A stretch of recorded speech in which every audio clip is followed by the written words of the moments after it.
جب انتظار کرنے لگا تو آج شیخ ابو الحسن خرقانی جو روزانہ لکڑیوں کا گٹھا سر پہ رکھ کے لاتے تھے، آج وہ اس شان سے آ رہے ہیں کہ شیر پر بیٹھے ہیں اور لکڑیوں کا گٹھا شیر پر ہے، ہاتھ میں سانپ کا چابک ہے، شان سے چلے آ رہے ہیں۔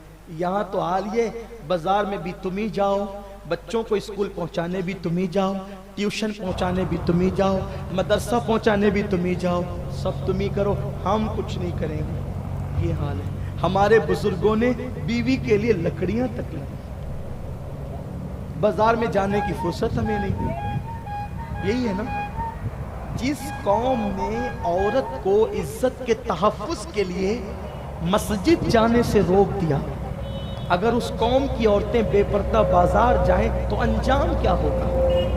جو ہو رہا ہے، رونے کو مزدور نہیں ہے، جو تباہی مچ رہی ہے وہ سب لوگوں کی نگاہوں کے سامنے۔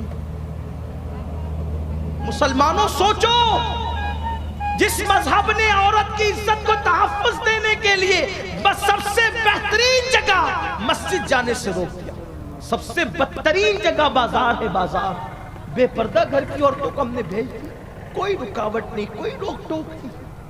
میں یہ نہیں کہتا کہ عورتوں کا ناجائز و حرام ہے، پردے کی پابندی کے ساتھ جائیں تو جائیں، لیکن پردے کی پابندی بھی تو ہو۔